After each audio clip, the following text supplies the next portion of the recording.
Hi, I'm Olivia Lynch. I'm a counsel in Kroll's government contracts practice, and with me today is Anuj Vohra to talk about enhanced debriefings in the federal procurement process. Can you describe what an enhanced debriefing is? Sure.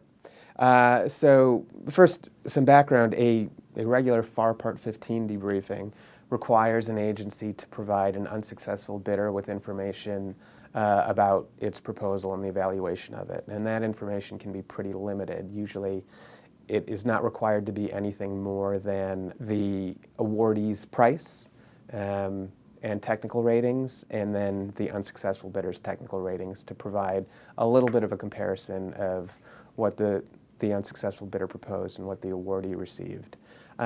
Agencies typically haven't been providing more information than that, and I think that is usually because agencies are in a defensive posture during debriefings. They are trying to avoid protests, and rightly or wrongly, they think that one way to do that is to provide as little information as possible.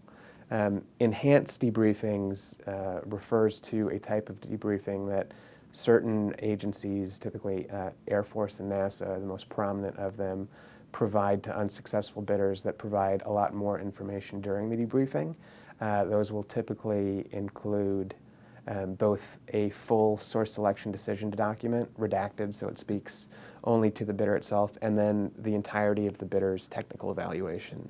So if you're an unsuccessful bidder in an enhanced debriefing, you do get a lot more information at that time that can help inform your decision to or to not protest.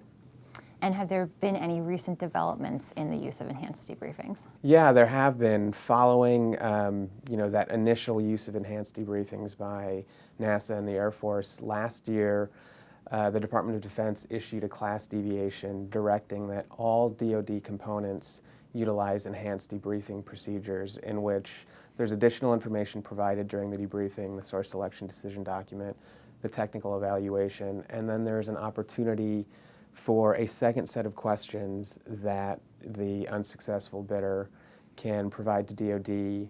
DoD then has 5 days in which to respond to that second set of questions.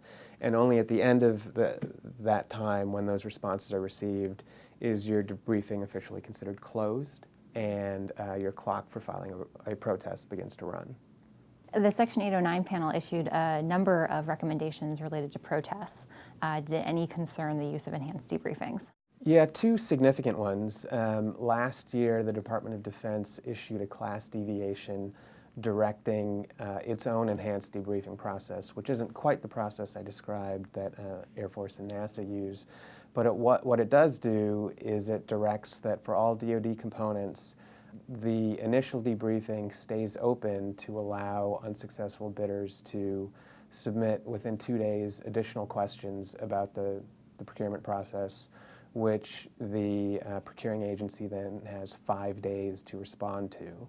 And only at the time of those responses does the clock to file a protest begin to run. So that's the first big one. And then the second big one was earlier this year in January, the Section 809 panel, which was a panel that was assembled to assess ways to streamline the DoD procurement process more generally, recommended that enhanced debriefings become part of the DoD procurement process and in a way that's even more helpful than the class deviation, because what the 809 panel recommends is that the debriefing include a redacted version of the source selection decision document, as well as the full technical evaluation of the unsuccessful bidder. So were that recommendation to be implemented, it would be a huge boon to potential protesters.